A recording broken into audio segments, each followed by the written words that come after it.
सतयुग से लेकर त्रेता तक, त्रेता तक और त्रेता से द्वापर तक और द्वापर से कलयुग तक का सभी युगों में यदि प्रेम के भाव को कोई प्रकट करने वाला है, प्रेम के भाव को यदि कोई दर्शाने वाला है, तो वो मेरा देवाधिदेव महादेव। कितना प्रेम भगवान शिव जी ने माता सती से किया, माँ जगतजननी माता सती से कितना प्रेम किया कि माँ सती अपने शरीर को जलाकर भस्म कर दी। माता सती अपने शरीर को जब भस्म कर देती हैं जलाकर, तो भगवान शिव सती के शरीर को अपने कंधे पर डालकर तांडव रच देते हैं। अब प्रेम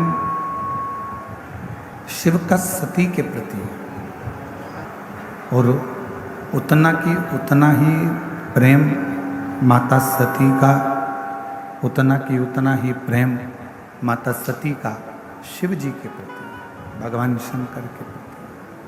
कौन स्त्री, कौन नारी, कौन सी स्त्री होगी जिसके आवाज़ खुलवाओ, ग्राउंड की आवाज़ नहीं खुली हुई है।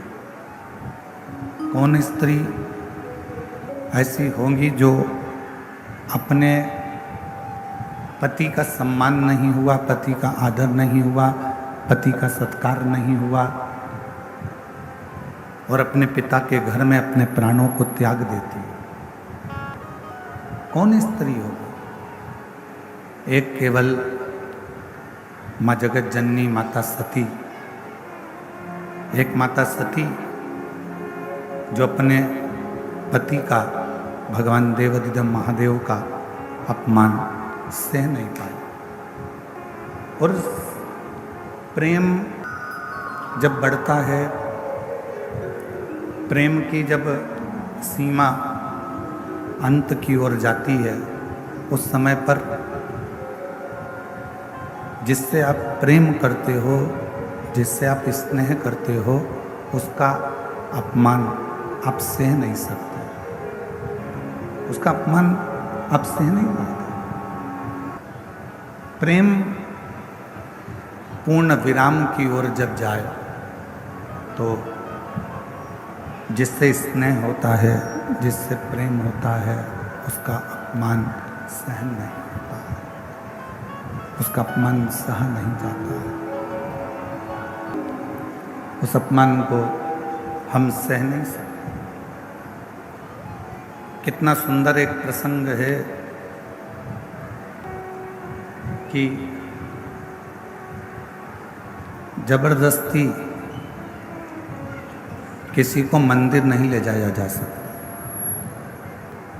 जबरदस्ती किसी को मंदिर नहीं ले जाया जा सकता, जबरदस्ती किसी को कथा के पंडाल में नहीं ले जाया जा सकता।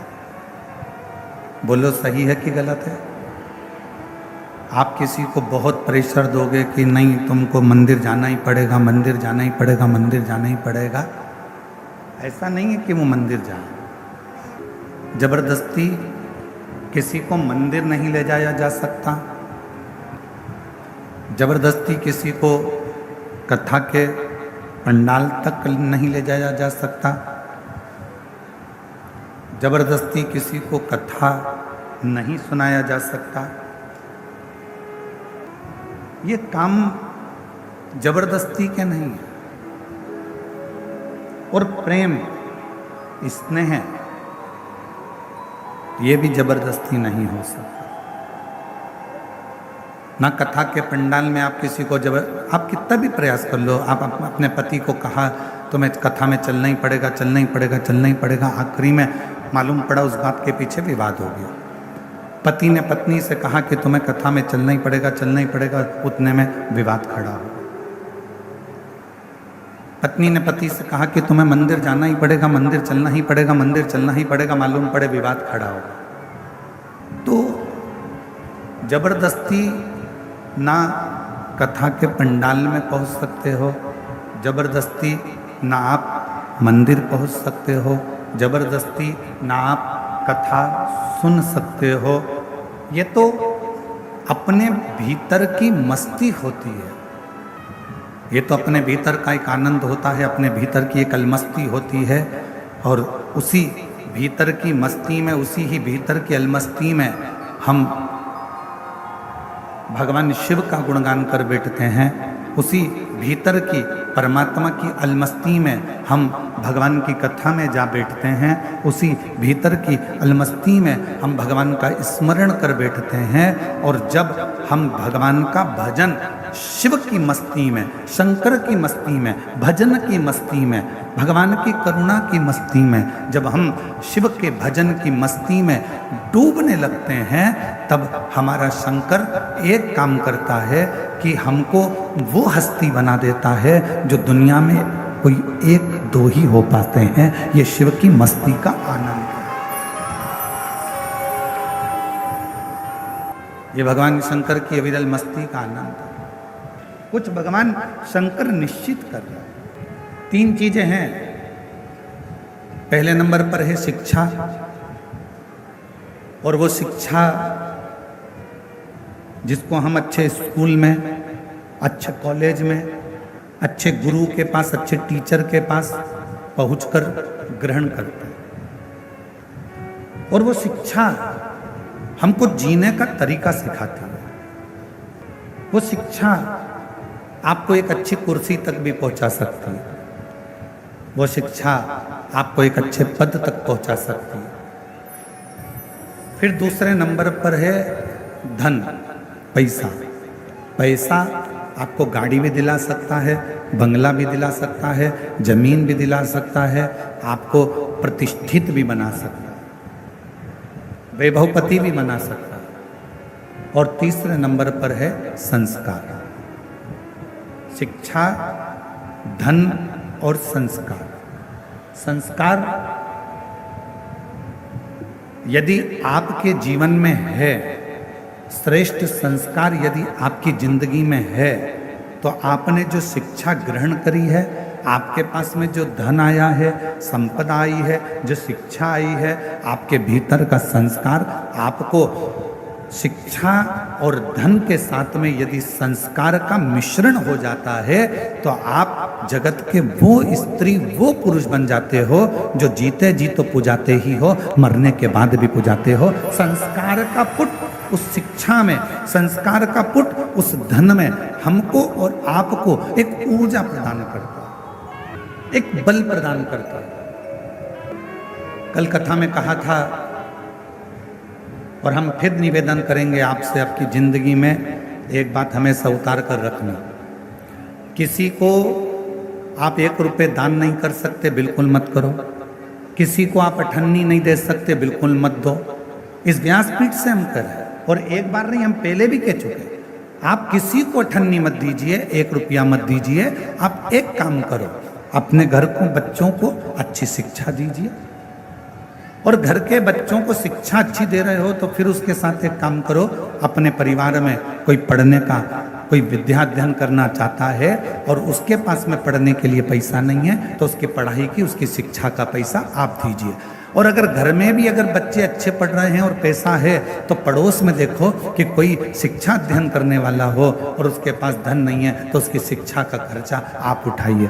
और वो भी है तो फिर अपनी कॉलोनी में, अपनी सोसाइटी में, अपने एरिया में देखिए कि कोई बच्चा पढ़ने में कमज़ोर है और उसको पढ़ना है, उसके पास धन नहीं है, तो उसके शिक्षा का पैसा आपको देना चाहिए। एक शिक्षा और एक चिकित्सा, एक शिक्षा और एक चिकित्सा, ये जिंदगी में जितना बन सकता है अच्छे के माध्यम से, अच्छे कर्म के माध्यम से बांटते जाओ। अपने माता पिता का ऋण, अपने माता पिता का खर्च, अपने माता पिता का ऋण। दिन भर की थकान हो, दिन भर की तकलीफ हो, थकान हो, कष्ट हो बहुत ज़्यादा, आप थोड़ी देर अपनी माता के कमरे में, अपने माँ के कक्ष में, थोड़ी देर अपने पिता के कक्ष में जो घर के बुजुर्ग हैं उनके पास में 2 मिनट 2 क्षण 5-10 मिनट जाकर बैठ जाइए, और आप जब वहां पर जाकर बैठेंगे तो शिव महापुराण की कथा कहती है आपको ऐसा लगेगा कि मेरे सिर पर किसी बुजुर्ग का हाथ है, मेरे सिर पर कोई बड़ा बैठा हुआ है और मैं इस कार्य को कर सकता। एक श्रेष्ठता का अनुभव, एक अच्छे का अनुभव आपको होगा। और जितना अपने माता पिता के कमरे में, अपने माता पिता के कक्ष में जाकर आपको जो आनंद की अनुभूति होगी, शिव महापुराण की कथा कहती है वही आनंद की अनुभूति आपको देवाधिदेव महादेव के देवालय में जाकर, शिवालय में जाकर एक लोटा जल चढ़ाकर प्राप्त होगा, वही की वही। और शिव महापुराण की कथा कहती है, भगवान शंकर का चरित्र कहता है कि एक शिवजी ने माता सती से प्रेम किया, माता सती ने शंकर भगवान से प्रेम किया। दोनों के प्रेम में एक सबसे बड़ा अंतर यह है कि माँ सती जब भगवान देवाधिदेव महादेव से स्नेह करी और सती माता का स्वयंवर दक्ष प्रजापति ने रखा और शिव जी को निमंत्रण ना देकर भगवान शंकर का एक मूर्ति पाषाण की दरवाजे पर खड़ी कर दी। और जो दरवाजे पर पाषाण की मूर्ति खड़ी करी, माँ सती ने जैसे ही उस पाषाण की मूर्ति पर भगवान शंकर की मूरत पर जैसे ही माला पिनाई, माला पिनाते से ही भगवान शंकर उस पाषाण की मूर्ति से प्रकट हो जाते हैं, उस पाषाण की मूर्ति से सामने आ जाते हैं। शिव महापुराण की कथा कहती है यदि आप भगवान देवाधिदेव महादेव से स्नेह करते हो, प्रेम करते हो, शिव को अपना पिता मान लेते हो, भगवान शंकर को अपना एक आनंदमय भाव मान लेते हो, और शिव जी के मंदिर में जाकर आप जब एक लोटा जल समर्पित करते हो, शंकर भगवान से अपने मन की बात कहते हो, शिव जी को अपने हृदय की बात जब श्रवण कराते हो, दुनिया की दृष्टि में हो सकता है कि वो पाषाण हो, दुनिया की दृष्टि में हो सकता है कि वो पत्थर का शिवलिंग हो, दुनिया की दृष्टि में हो सकता है कि वो एक पाषाण हो सकता है, दुनिया की दृष्टि में केवल एक पत्थर का एक मूर्ति हो सकती है, शिवलिंग हो सकता है, पर शिव महापुराण की कथा कहती है जब आप दिल से, प्रेम से, स्नेह से एक लोटा जल शिव को समर्पित करते हो और अपने मन की बात कहते हो, उस समय पर शिव पाषाण के नहीं रहते, पत्थर के नहीं रहते। मेरा ओ घड़दानी आपकी बात सुनने के लिए आपके सम्मुख में हालाजुर विराजमान हो।